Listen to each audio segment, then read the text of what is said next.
not hold negotiations on the creation of a Palestinian state.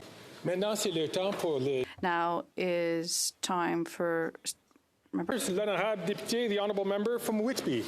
Mr. Speaker, I rise today to highlight an exceptional role model for youth in Whitby. Cohen Lane, fondly known as Coco, epitomizes community service. In 2022, he started Coco's Coco for Kids, a creative idea to turn Christmas lawn decorations into a hot chocolate stand to support Sick Kids Hospital.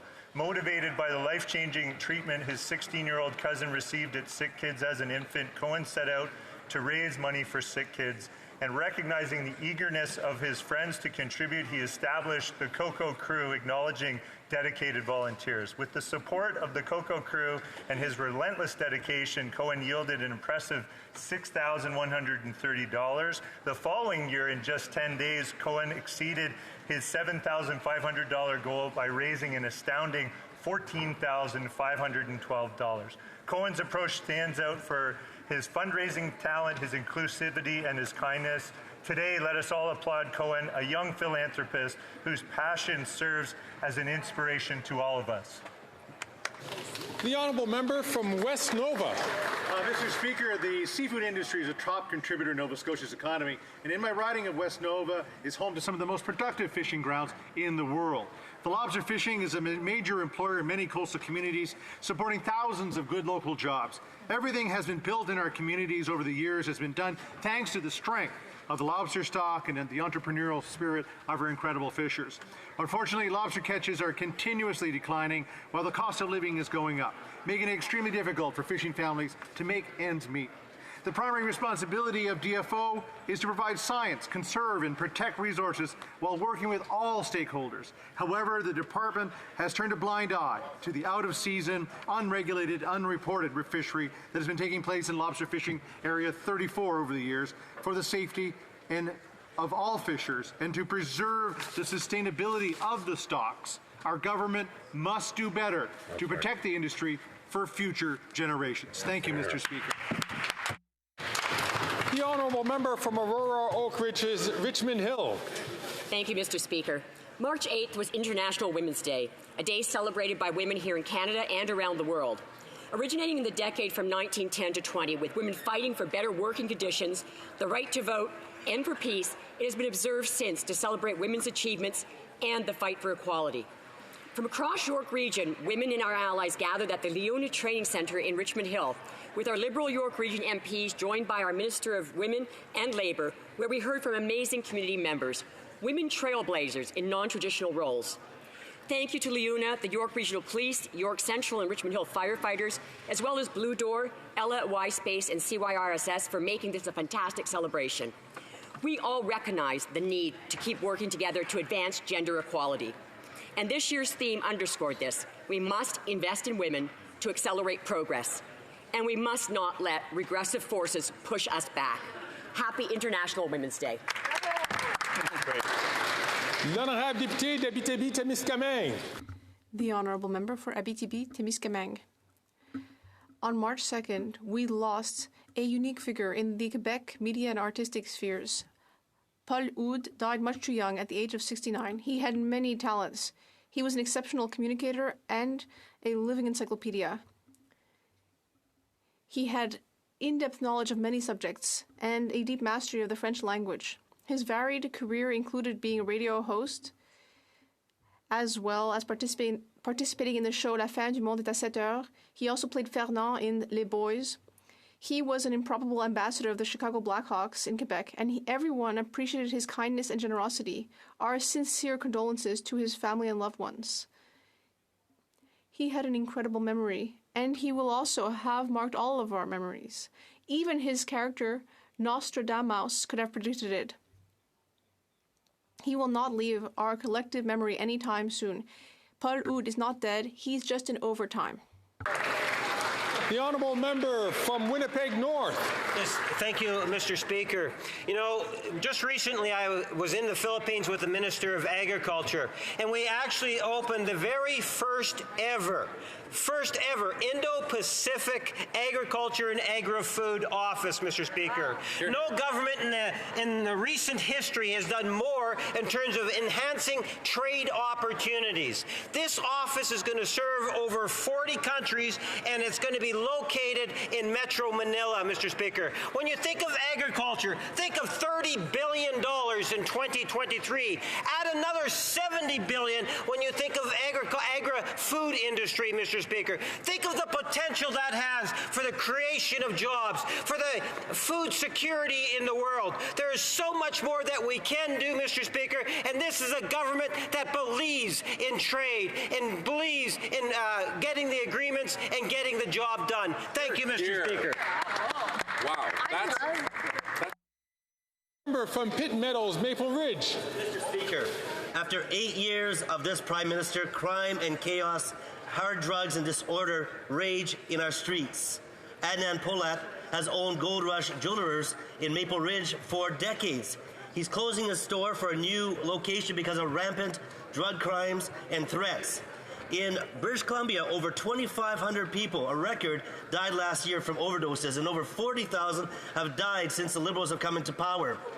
The Liberals and NDP's dangerous self-supply experiment has ruined the lives of countless Canadians and devastated communities. In a Prince George drug bust, the RCMP discovered more than 10,000 morphine and hydromorphone pills coming from the government's safe supply program.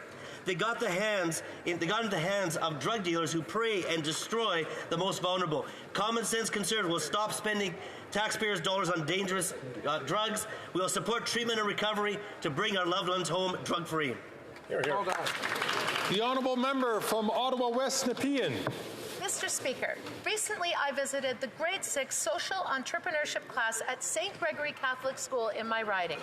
These smart and creative kids have raised over $700 for the Ottawa Food Bank by making and selling greeting cards and 3D printed items like jewelry and keychains and selling them on Shopify. Through work-based learning, they use their business skills to address UN Sustainable Development Goal 2, Zero Hunger. These students, with the guidance of their teacher, Susan Goslin, and mentor, Jeremy McQuigg, are learning skills that they're applying in order to make a better world. They told me that they just want to ensure that everyone goes home to food on their plate. Their social enterprise is called Every Bite Counts. By helping others, including those that they may never meet, these inspiring kids understand that when our neighbors do well, we all do well. These grade 6 students inspire me and give me hope. Thank you, Mr. Speaker. The honourable member from Nepean. Mr. Speaker, I would like to recognize Black History Ottawa, which emerged from the activities of Barbados Ottawa Association and from the Black History Month Committee formed in 1986. Since then, every February, this organization has been celebrating Black History Month in the nation's capital. Their activities honor the numerous achievements and contributions of Canadians of African, Caribbean, and Black heritage in fields such as sciences, medicine, literature, the arts, and sports. They also serve to acknowledge the roles Blacks have played in the growth and development of Canadian society and culture. I would like to recognize and thank the key leaders associated with Black History Ottawa, including but not limited to June Girwan, Godwin Efudi, Joanne Robinson, Sarah Onyango, and Jean-Marie Garrier. Thank you, Mr. Speaker. The honourable member from Hastings, Lennox-Naddington. Mr. Speaker, we are in a grim situation as the affordability crisis is getting worse. Groceries, rent, mortgages, heating, medication, the price of everything has increased to unmanageable levels under 8 years of this Liberal NDP government. At CFP Gagetown in New Brunswick, upwards of 50 military families are forced to use the local food bank. Instead of delivering relief to the struggling single parent, families, students, or seniors, they want to hike the carbon tax by 23% over the next 6 years. The independent parliamentary budget officer confirmed that most families will pay more in tax than what they receive via rebate. This is not partisan noise, Mr. Speaker. This is fact. Canadians can take solace in knowing that when this Liberal NDP government is finally defeated, the common sense Conservative government will axe the tax and bring fiscal stewardship home to Ottawa. Let's bring it home. The honourable member from Scarborough Centre. Thank you, Mr. Speaker. Mr. Speaker, this month, millions of Muslims across Canada and around the world, including my family and I, are celebrating the holy month of Ramadan, fasting during the day, sharing meals with their friends and families at sunset, and becoming closer to our faith. It's usually a time of community and of celebration. But this year, when we gather, we speak of Gaza. As we eat our dates, we think of the innocent Palestinian people forced into starvation. We think about the mothers desperately grinding up animal feed to feed their children, about the young children who have woken up in the hospital, still in shock, to find out their parents were killed by Israeli airstrikes. My prayer for Ramadan, as it has been for many months, is immediate and just ceasefire, return of all hostages and prisoners, and unimpeded humanitarian aid. My prayers are for peace and justice. Bravo. The honourable member from Dolphin, Swan River, Nipawang. After 8 years of this NDP Liberal Prime Minister, Canadians are turning to food banks at record rates. We just learned that in Toronto alone, the Daily Bread Food Bank served over 300,000 people this February. Wow. That's up from 52,000 people in 2015. Shameful. Now this NDP Liberal government wants to hike their punishing carbon tax on food, heat, and groceries by 23% as part of their plan to quadruple the carbon tax. What a cruel April Fool's joke to play on Canadians. According to the Parliamentary Budget Officer, the average Manitoba family will pay $1,750 in carbon tax. That's far more than any rebate, Mr. Speaker. No wonder why 70% of Canadian premiers and 70% of Canadians are opposed to the Prime Minister's carbon tax hike. Only common sense Conservatives will stand with Canadians against this Prime Minister's failed carbon tax. It's time to spike the hike and axe the carbon tax. Well done. The honourable member from Tobic, Mactaquac. Mr. Speaker, 7 out of 10 premiers around the country have stood against this Liberal carbon tax. Now even the Liberal Premier of Newfoundland has come out and said that it's not working and is not worth the cost.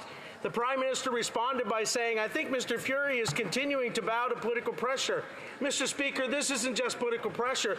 This is the overwhelming consensus of Canadians from coast to coast to coast. This government is elected to be the servant of the people, not their master. And the people are speaking clearly. When will they listen to the farmers who feed us and are fed up with struggling to keep up with the soaring input cost coming from this costly coalition? When will they listen to the single mother who has had to choose between heating or eating for her family, and the senior who lays awake worrying about how they're going to manage yet another tax hike while on their fixed incomes? When will they listen to rural Canadians who have no options for heating their homes or transportation? When will this government finally start to hear the cries of Canadians who want to axe the tax and hike this spike in the tax? L'honorable député de Bourassa. The honourable member for Bourassa.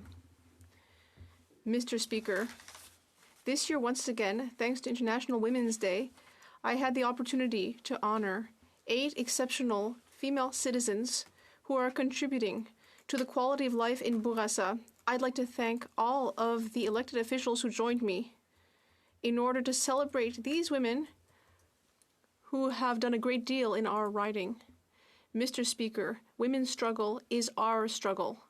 For the 7th edition, I was pleased to give medals to 8 women in Bourassa: Elena Adipietro, Julie Bessette, Julie Mayer, Renée Dagenet, Huguette Péloquin, Keisha Estimé, Yves Torres, and Sly Toussaint. I'd like to congratulate all of them. Thank you. The honourable member from Hamilton Centre. Today I will read into the record what legal expert Dr. Artie Amisis has to say on the legal framework for Palestinian statehood. Palestine is recognized by 140 states. Palestine is a juridical fact. Its territory is under illegal foreign military occupation by Israel, but that does not mean the state of Palestine does not exist in law. It possesses all 4 of the criterion for statehood as codified in the 1933 Montevideo Convention on the Rights and Duties of States. It has a permanent population, a territory, a government, and the capacity to enter into foreign relations with other states. Successive Israeli governments have for years indicated that they will never allow the establishment of an independent Palestinian state, and that only Jewish people have the right to jurisdiction, self-determination in the land between the river and the sea. This is unlawful. As a preemptory norm, no people's right to self-determination in their own territory can be subject to negotiation under international law. This is Canada's last chance for the only framework for a two-state solution. Where will this Liberal government stand today on Palestinian statehood? The Honourable Member for Abitibi James Nanavikiu. Mr. Speaker, on behalf of the Bloc Québécois, I would like to offer our most sincere support to the Ottawa Sri Lankan community, which was hit hard on March the 6th. We offer our deepest condolences to the Sri Lankan community and all those who were affected by this horrifying situation, especially the families and friends of the victims. Mr. Speaker, it is truly heartbreaking to think about this father who's in the hospital and whose life has been completely upended by the terrible loss of his spouse and their 4 children. We hope that he will receive all the support that he needs to get through this inconceivably tragic situation. I hope that such a thing will never happen again. Let us try together to find ways to reduce violence, which leads only to misery, loss, and tears. Our heart stands with Barrhaven. Thank you. The honourable member from Stormont, Dundas, South Glengarry. After 8 years of this Prime Minister, life has never been more expensive, and to make matters worse, the Prime Minister is going to play a cruel joke on Canadians on April 1st, hiking the carbon tax again, this time by 23%, as part of his plans with the NDP to quadruple the carbon tax on everyone. That's why 70% of Canadians in 7 premiers are demanding a stop to this latest tax hike. Even the provincial Liberals now in Ontario and New Brunswick are getting out against these never-ending tax hikes. After 8 years, Mr. Speaker, even Liberals now know that this Prime Minister is just not worth the cost. The only ones that don't seem to get it are the NDP Liberal coalition here in Ottawa. But meanwhile, it is getting worse as food banks are bracing for an extra 1 million visits to food banks this year. Our common sense plan is clear. Axe the tax for everyone, everywhere, for good. It's time the Prime Minister, the NDP, and the Liberals smartened up, spiked the hike, and axed the tax. The honourable member from Labrador. Thank you, Mr. Speaker. It is with deep sadness that I rise today to pay tribute to a remarkable woman, politician, entrepreneur, and friend. Former MP Kim Rudd, who represented the riding of Northumberland, Peterborough South from 2015 to 2019, recently passed away after a long battle with cancer. Kim worked hard for her constituency and for Canadians. She served as a parliamentary secretary, chair of the Health Research Caucus, and on a number of committees. She was a strong supporter of women and of the mining industry and the nuclear industry, knowing that the resource sector was key to climate action. Kim was a fierce fighter in her battle with cancer and used her experience to advocate for new research in ovarian cancer and for women's health.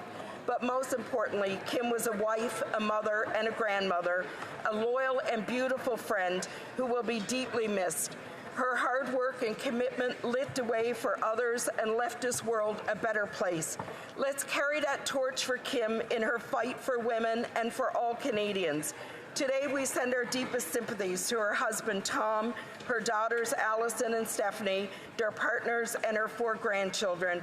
And we thank Kim for her contributions to our country. Thank you, Mr. Speaker.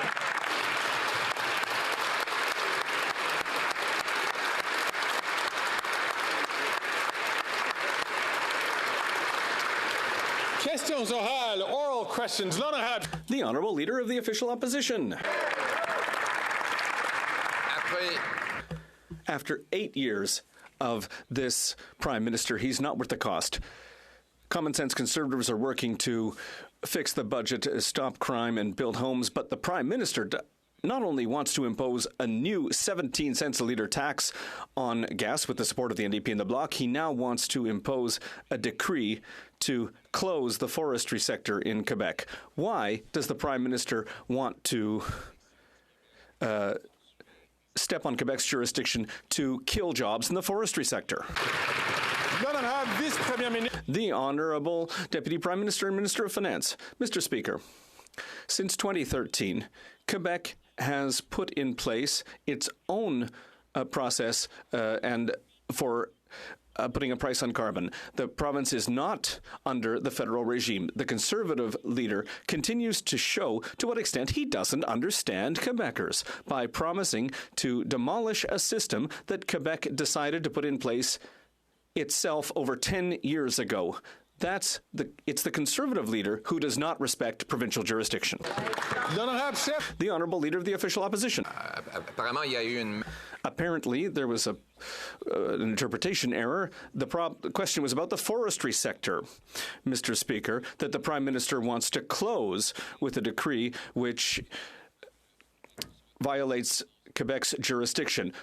Meanwhile, common sense Conservatives want to defend workers in the forestry sector. Meanwhile, in the Journal de Montréal, we read that these people are hungry. People have had to, the police have had to intervene twice in distributing food baskets. So why is the Prime Minister, with his tax and inflationary deficits, continuing to make people hungry? The Honourable Minister of Finance.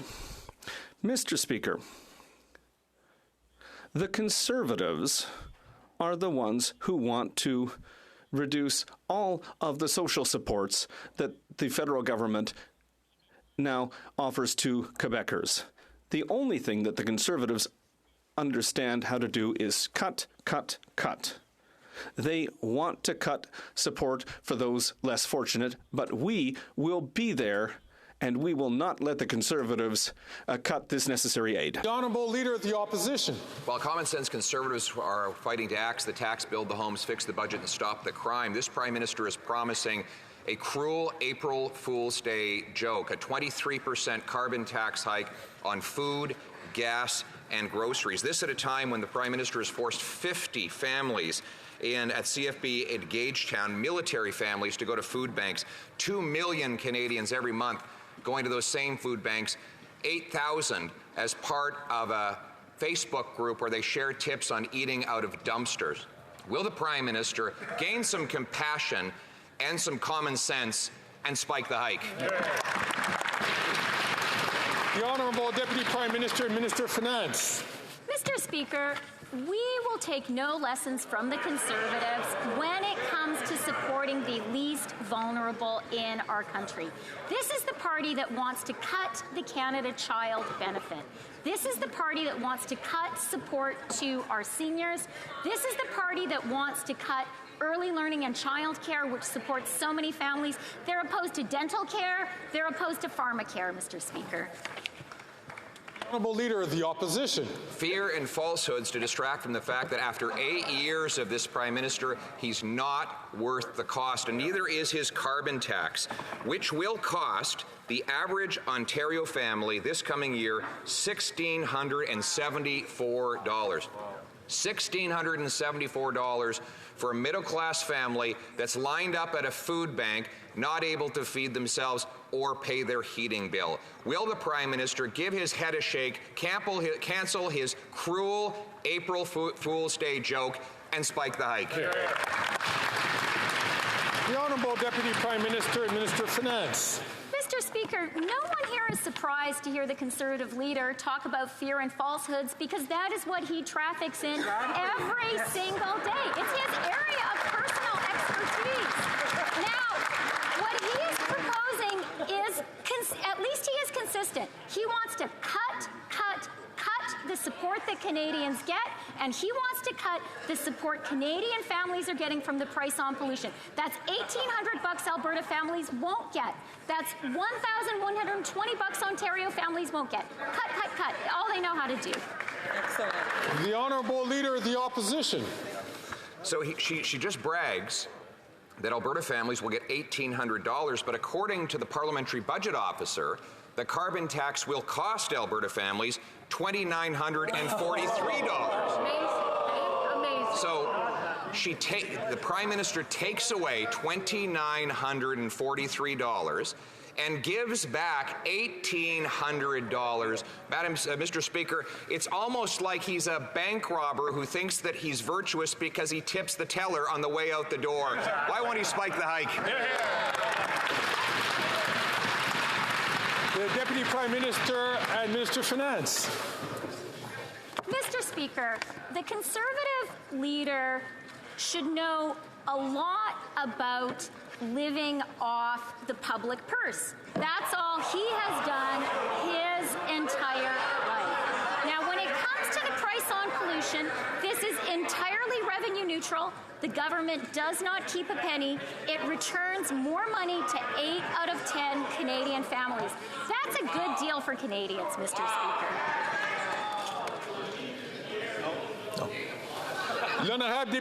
The Honourable Member for La Prairie.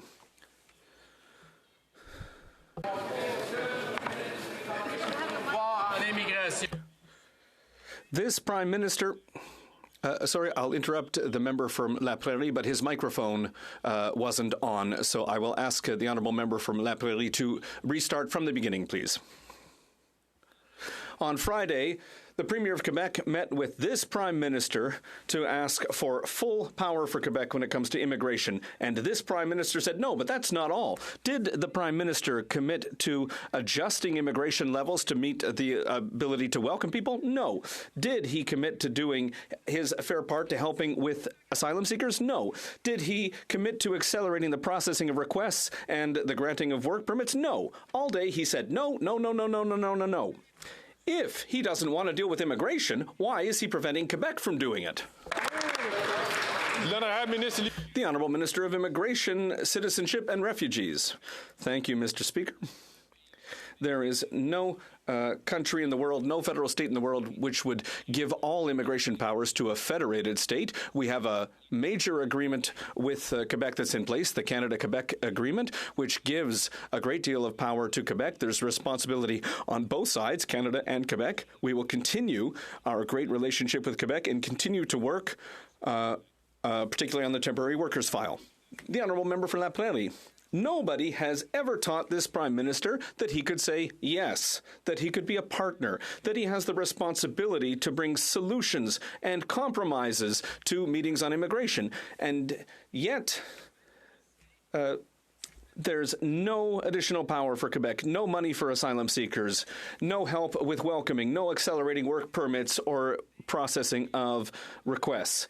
Not even any thoughts, any ideas on the ability to welcome people. And, you know, the Prime Minister said that he found his job difficult and maybe boring on the weekend. Is that why he's not doing it? The Honourable Minister of Immigration. I wonder what $5.2 billion means for the member across the way. Since 2015, our government, under the Canada-Quebec Agreement, has contributed that. It's a good relationship we have. There was a good meeting on Friday. The member across the way refuses to admit it. There's work that we can continue to do with both governments, and we will continue to do that. From Burnaby South. The people of Gaza are facing unspeakable violence. Thousands of children have been killed, and vital supplies like food, medicine, and water are scarce. Today, the NDP is calling on the government to do everything in its power to stop the violence and release the hostages. Will the Prime Minister vote today for peace? The Honourable Minister for Foreign Affairs. Mr. Speaker, I agree with my honourable colleague. The violence must stop. Hostages must be released. Humanitarian aid must go into Gaza. We need to make sure that Israeli and Palestinian civilians are protected. And that is the position of the government. We will be there to make sure that there is long-term peace in the region, and of course to make sure that there is the Jewish community and the Muslim community and all communities across the country are well secured and can live peacefully here as well at home. The Honourable Member for Burnaby South. Canadians are watching, and they're going to see how this government votes.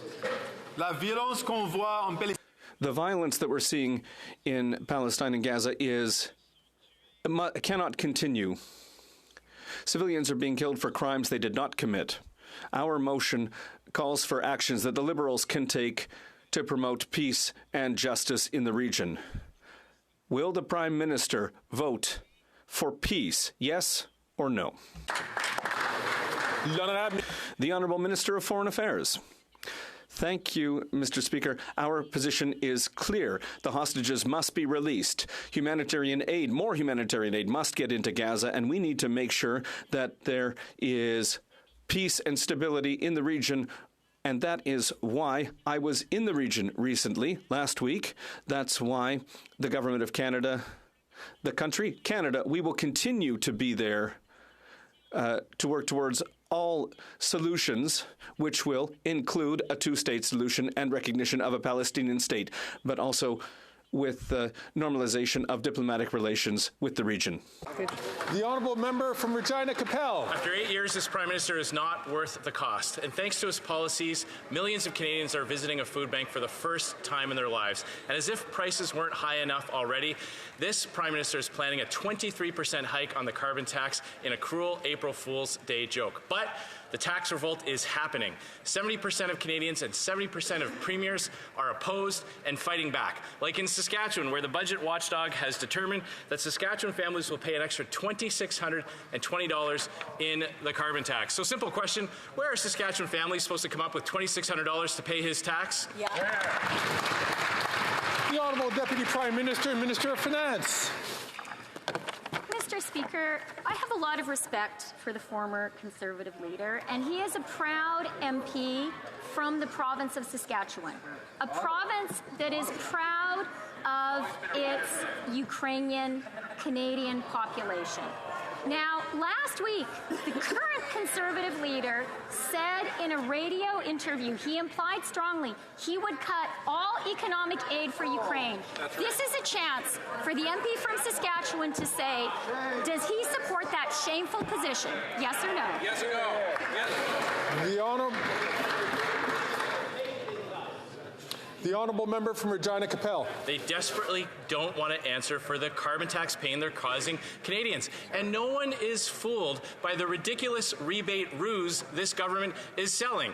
That's because Canadians know that the carbon tax rebate was specifically designed to exclude all the secondary costs that go up when the producer, the shipper, and the retailer all have to pay their higher share of carbon taxes. And the average income earners, the middle income earners across Canada, are worse off even after the rebate. $900 worse off in Alberta, $500 worse off in Saskatchewan, $600 worse off in Ontario. Why doesn't the Prime Minister show some compassion and spike the hike? The Honourable Deputy Prime Minister and Minister of Finance. Mr. Speaker, I'm glad to hear the member opposite talk about the rebate, because that is what it is. This is returning money to Canadians. 8 out of 10 families are better off. It is revenue neutral for the government. But I noticed that this Saskatchewan MP, a member of Parliament many of us on this side of the House really respect, someone who is proud to represent the people of Saskatchewan, I'd like to hear him say, does he support his leader's shameful position on Ukraine? Yes or no? The people of Saskatchewan deserve to know. The honourable member from Thornhill. Mr. Speaker, after 8 years of this NDP Liberal Prime Minister, food bank usage in Toronto is up 500%. Now they want to hike the carbon tax on gas, on groceries, on home heating by 23%, on their way to quadrupling the tax over the next 6 years. What a cruel April Fool's joke. According to the Parliamentary Budget Officer, the average Ontario family will pay $1,674 of carbon tax. Where does this Prime Minister think they're going to get that kind of money? The Honourable Deputy Prime Minister and Minister of Finance. Mr. Speaker, Canadians can see through these Conservatives, and they know that the only thing these Conservatives know how to do is cut, cut, cut, and the people who suffer the most are the most vulnerable. They want to cut the Canada Child benefit. They do not support dental care, which is helping the most vulnerable among us. They do not support early learning and childcare, which is helping make life more affordable for Canadian families.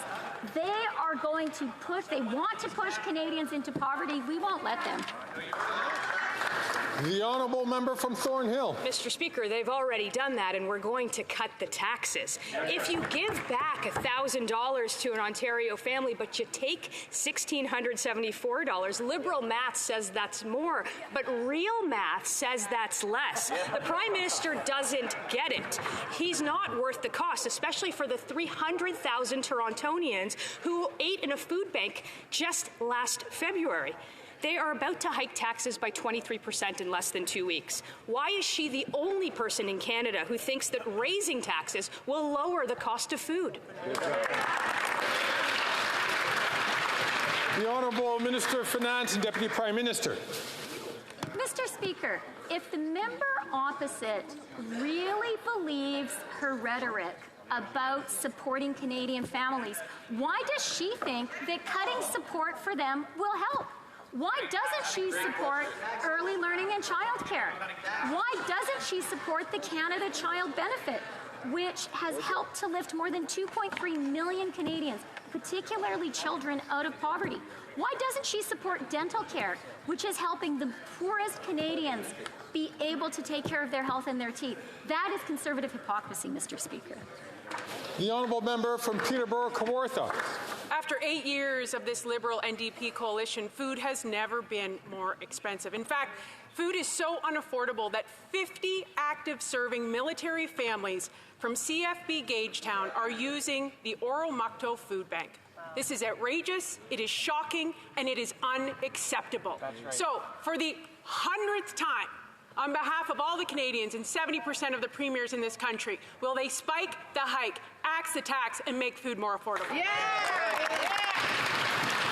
The Honourable Minister for National Defence. Mr. Speaker, that's an extraordinary comment, and I'd like to commend the member for being able to say it with a straight face. Because the fact is, Mr. Speaker, we gave members of the Canadian Armed Forces a very significant raise just last year. And when it came before this House to vote for the money for that raise, every single Conservative on that side of the House voted against it. Shame. Mr. Speaker, perhaps they should scrap the crap. Shame.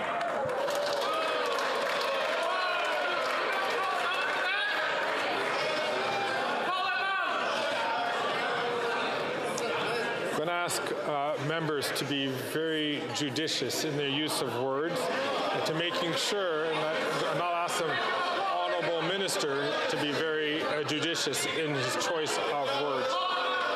The Honourable Member from Peterborough-Kawartha. Mr. Speaker, that's exactly the lack of classy response I would expect from a Liberal member.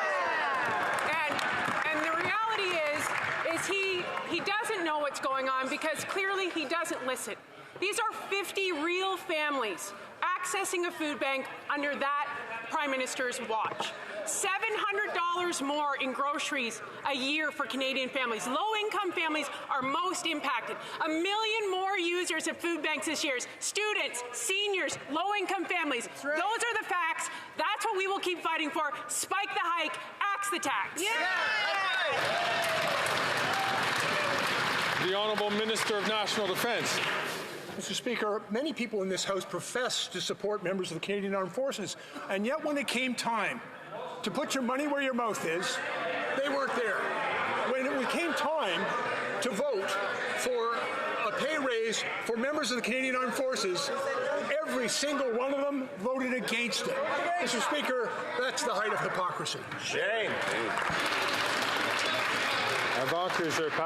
Before I move to the Honourable Member for Salaberry-Surwa, I would just like to remind all members that when you are answering questions or asking questions, you need to go through the chair. The Honourable Member for Salaberry-Surwa. The word out of Ottawa these days is no. No to full powers in immigration for Quebec, but also no to the right to withdraw with full compensation from the federal dental care program. No to the right to withdraw with full compensation from the federal drugs program. No early requests for medical assistance in dying. And even in healthcare, where Quebec has full powers, the answer is no. Even in programs created by Quebec, it's no. Why not respect Quebec's expertise instead of complicating or even preventing access to care? The Honourable Minister of Public Services and Procurement. Thank you, Mr. Speaker. I'm so happy to hear our colleague talk about dental care, the new Canadian dental care program, Mr. Speaker, under which 1.4 million seniors have already asked for access. And of that 1.4 million seniors, over a third are seniors from Quebec. And there are more seniors from Quebec who have made a request with success than seniors from Ontario. And all that is because, Mr. Speaker, we really need this plan to help seniors get essential dental care and also to help make sure that our professionals can take care of people across the country, including in Quebec. The Honourable Member for Moncton. When it comes to health care, even when Ottawa and Quebec agree, the federal government threatens to say no. Quebec has resigned itself to the insufficient increase in health transfers, and yet Ottawa is threatening to cut if Quebec doesn't meet its conditions in the next 13 days. Even when Ottawa and Quebec have the same goals and when they agree, Ottawa is threatening to hold back the money if we don't sign to approve each one of its conditions. What is the federal government waiting for to give Quebecers their money back?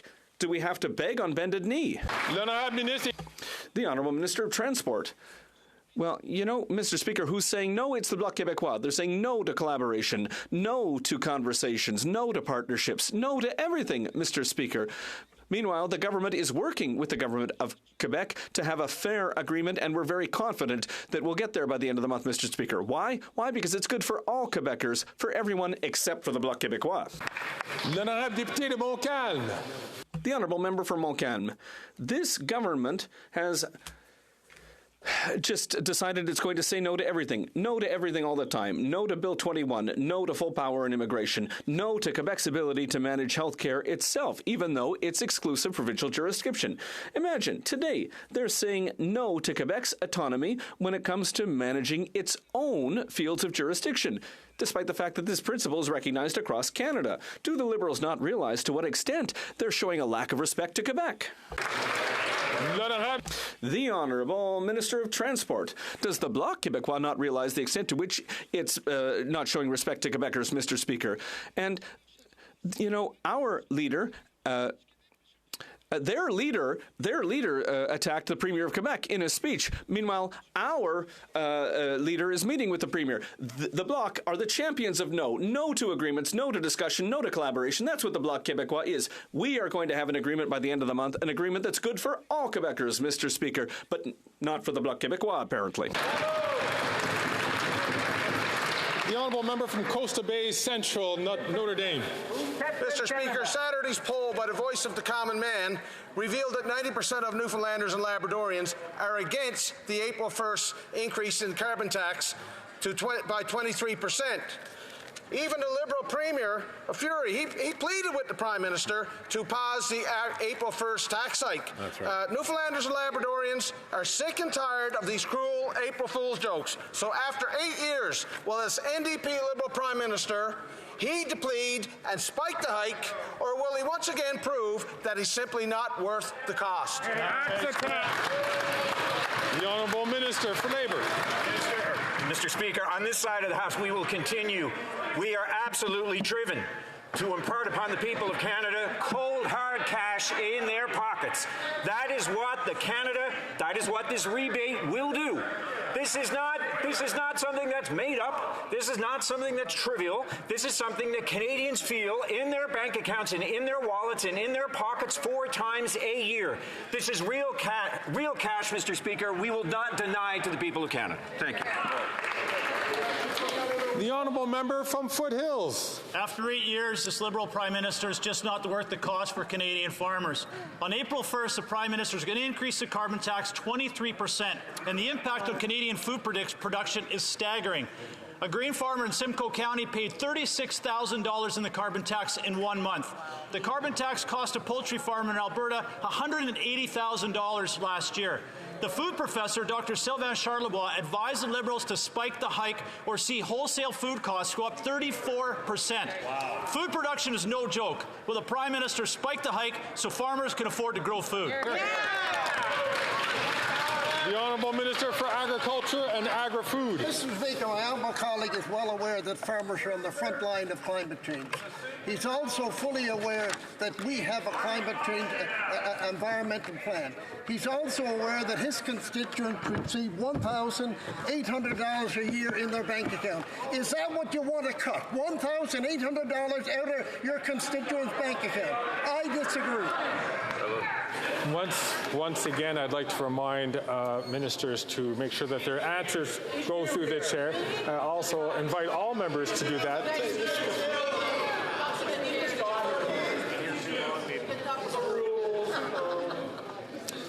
The reason why that's done is so that there is always a sense that there is not personal attacks when members are asking questions or making responses. The honourable member from Foothills. My constituents are fully aware that Liberals are taking away $2,900 and giving them back $1,800. That is not revenue neutral. But here are the facts. The Liberals are increasing the cost of food yet again on April 1st by increasing the carbon tax by 23%. This is driving Canadians to food banks in unprecedented numbers. The Caring Covered Food Bank in Prince Edward Island is struggling just to keep its doors open. It can't handle the increase in demand, up 70%, 5,500 families. I know the Prime Minister is bored, but will he listen to Canadians, axe the tax, so Canadians can put food on the table? The Honourable Deputy Prime Minister and Minister of Finance. Mr. Speaker, it is very surprising to hear the member opposite talk about support for the most vulnerable Canadians. But I'm glad he is turning his attention there. So if he cares about the families of PEI, I want to understand, does he support our early learning and child care system, which PEI has been enthusiastically a part of, which is putting money back in the pockets of PEI families? Does he support that? Does he support dental care that the seniors of PEI are enthusiastically supportive of? That is real support. The honourable member from Vancouver East. After 2 months, I'm aware of nearly 2,000 loved ones in Gaza are still waiting to receive a code from IRCC to reunite with their families in Canada. Clearly, the 1,000 arbitrary cap is a problem. And even for those with codes, not one person has made it to safety, not even people whose biometrics is completed. Meanwhile, families are reporting that their loved ones have been killed in an airstrike. Why can't Canada get people across the border when other countries can? And what will it take for the minister to lift that cap? The Honourable Minister for Immigration, Refugees and Citizenship. Thank you, Mr. Speaker. It'll perhaps be cold comfort for the member opposite to find out that we are indeed increasing the number of people that will be eligible to come out of Gaza. There are a number of matters that are beyond our control, notably the ability to extract people from the Rafah Gate. That is something that falls within matters of other governments, which we plead with them to let those people out. But again, we will be relentless in advocating for people reunifying with their family members in Canada, if but for on a temporary basis. Thank you. The honourable member from Hamilton Centre. Starvation of civilians during war is absolutely prohibited under Article 54 of the Geneva Conventions. A UN food agency just reported that due to the Israeli siege on Gaza, 1.1 million Palestinians are facing catastrophic hunger. And the EU foreign policy chief, Joseph Borrell, stated that Israel is provoking famine in Gaza and using starvation as a weapon of war. So my question is, did the foreign affairs minister at any point during her high-level meetings with the 2 Israeli cabinet ministers named in the ICJ proceedings raise the plight of starving Palestinians in Gaza forced into famine by Israel? The Honourable Minister for Foreign Affairs. Yes, Mr. Speaker, I did. And you know what? I will never shy away from having difficult conversations. Maybe with the Israeli government, maybe with the Palestinian Authority. And we need to make sure that we will continue to put pressure on Hamas, who is a terrorist organization, to release hostages. We support the discussions that are happening with Qatar, Egypt, the U.S., to make sure, and of course Israel, to make sure that the hostages are released. And we need to make sure that there's more humanitarian access to Gaza, including the support of UNRWA. Thank you so much. The honourable member from Newmarket, Aurora. Mr. Speaker, in recent months, we've heard lots of stories about Canadians with disabilities receiving unacceptable treatment while traveling with Canadian Airlines. Canadians with disabilities have the same rights as all of us. They deserve equal access and to be treated with dignity. The Minister of Transport said it best when he said, "Our airlines need to do a better job for Canadians." So, can he tell us what's happening next? The Honourable Minister of Transport. Mr. Speaker, I want to thank my colleague for his amazing work, and I've been clear. What happened was completely unacceptable. All Kenyans must be treated with dignity and respect, full stop. Airlines have to do better. We all have to do better. And the Minister of Diversity, Inclusion, and Persons with Disability and I want to see action now, which is why I'm announcing an Air Accessibility Summit in Ottawa on May 9th. We have to work together to ensure a more accessible, a more inclusive Canada. This is about fairness, dignity, and respect. The honourable member for Mégantic-L'Érable. After 8 years of this Liberal government, Quebec farmers are feeling the pinch. Tax hikes, inflation, and carbon pricing, which the Bloc would like to radically increase, have led to a general feeling of frustration, according to the president of the Union des Producteurs Agricoles.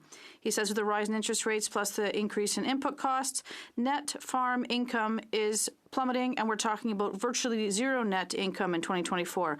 Will the Liberal and Bloc MPs listen to the farmers' frustration and vote against the 23% carbon tax hike on April 1st? The Deputy Prime Minister and Minister of Finance. Mr. Speaker, I hope that the member across the way understands that Quebec, the province of Quebec, has its own carbon price system. This system was established in 2013 under Quebec's jurisdiction. And I think Quebecers have the right to know if the Conservative Party and the member across the way intend to demolish Quebec's system in place, whether they intend to do this. The honourable member from Mégantic-L'Érable. In the St. Lawrence region, 500 farmers escorted by 200 tractors. Also, and on the North Shore in Quebec City, it's a real cry from the heart that our farmers are launching across the province. While farm closures multiply, the Liberals, supported by the Bloc, think it's a good idea to raise taxes on diesel, Mr. Speaker.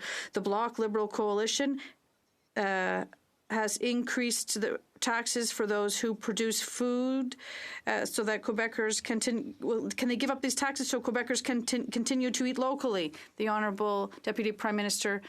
Mr. Speaker, I feel that the Premier of Quebec was Mr. Legault and not the member across the way. And it's Quebec that has its own system for carbon pricing. This system is working very well. This system has the support of Quebecers, and the province supports it. We do respect Quebec's jurisdiction and that of the system it's established. The honourable member for Louis Saint Laurent. Mr. Speaker, after 8 years of this Liberal government, Canadians know that this government likes to meddle in provincial jurisdiction. Now, the latest attack is on woodland caribou. We support the 1,600 workers in this sector, but now this Liberal environment minister wants to meddle in areas that are none of his business. this question is for the Deputy Prime Minister. Will they not tell their Minister of the Environment to put aside his ideological politics and side with the workers instead? The Honourable Minister of the Environment and Climate Change. Thank you, Mr. Speaker. I'd like to remind my honourable colleague that more than a year ago, the Quebec government and the federal government signed a letter together under which we commit to protecting 70% of the caribou's habitat. And this agreement also set out consultations with the Indigenous peoples on this plan. The Quebec government committed to do this, and we expect the Quebec government to respect their word. Thank you. To keep their word. The Honourable Member for Charlesbourg au Saint-Charles. Mr. Speaker, the former Judge DeLille was convicted of premeditated murder of his wife in 2012. The decision was upheld on appeal and at the Supreme Court. In 2021, David Lametti intervened to request another trial, saying he was convinced that there had been a miscarriage of justice. But the report from the review group unveiled Thursday that there is no miscarriage of justice.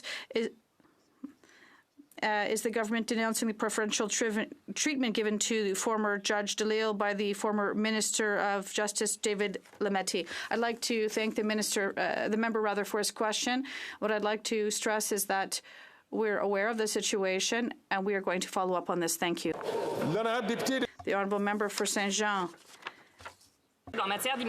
Quebec sets its own immigration targets, they say, and we've said this many times. It's even more unacceptable 2 weeks ago that the minister ordered his officials to exceed the threshold set by Quebec. It's a serious precedent. From now on, the federal government will interpret Quebec's immigration targets not as a decision, but as a suggestion. It's the imposition on Quebec of federal immigration policies inspired by the Century Initiative in direct affront of the spirit of the Canada-Quebec Accord. Will the minister back down and return to discussions with Quebec? The Honourable Minister of Immigration and Refugees. Thank you, Mr. Speaker. I'm ready to answer the question when the member did read if you can reassure me that she did read the accord, the honourable member. I'll be pleased to say that I did do so. But the federal government has absolutely no lessons to give Quebec in terms of successful immigration. It's the federal government that has plunged immigrants into the worst housing crisis in recent years, and it's responsible for the service breakdowns for asylum seekers. It's the minister's fault that these people don't have the right to work to meet their basic needs. So no, we're not going to accept him unilaterally increasing immigration targets chosen by Quebec. Once again, will the minister respect Quebec's choices? The Honourable Minister of Immigration. Mr. Speaker, I have a question to ask the member across the way. What does she say to Quebec families who are waiting to be reunited with their families and their loved ones? The Honourable Member from South Surrey, White Rock. In British Columbia, the carbon tax is going up 23% on April 1st. After 8 years of this NDP Liberal government, middle-income families are depending on food banks. They receive absolutely nothing. No federal tax rebate, no provincial tax credit. But they do get higher prices for food, gas, and heating. 7 of 10 premiers are demanding the Prime Minister spike the hike, but the NDP Premier of BC is cheering it on. Will the Prime Minister stop the suffering and authorize Premier Eby to spike the hike on April 1st? The Honourable Deputy Prime Minister and Minister of Finance. Mr. Speaker, as with the Conservative Quebec MPs, we are hearing a question that demonstrates either profound ignorance or profound disrespect of the system that the province of BC put in place. BC in 2008, led by a center-right provincial government, put in place a world-leading price on pollution. That system is popular. That system was voted for by some current Conservative federal MPs from BC. Do they want to tear it apart? The Honourable Member from South Surrey, White Rock. Thank you, Mr. Speaker, and we absolutely do, because that was a baloney answer from this minister, and that's what we're getting from the BC Premier as well. There's 200,000 British Columbians relying on food banks in a single month now. The tax credit shell game, if you qualify, is way less than you pay. BC already has the highest gas prices, $2 a litre just this morning. A 23% hike will force up prices another 18 cents a litre. This Prime Minister isn't worth the cost. Will he show some compassion and authorize the BC Premier to spike the hike on April 1st? The Honourable Deputy Prime Minister and Minister of Finance. Mr. Speaker, did the MP from BC just accuse the Premier of BC of putting forward baloney policies for the people of BC? So is the Federal Conservative Party intending to step on the jurisdiction of the province of BC? Is it intending to go against a system put in place in 2008 by a centre-right BC provincial government that the people of BC support? That is astonishing, Mr. Speaker. The Honourable Member from Central Okanagan, Similkameen Nicola. Mr. Speaker, after 8 years of this NDP Liberal government, more and more British Columbians are lining up at food banks. That's not baloney. The fact that many can't afford to drive with $1.99 a litre gas isn't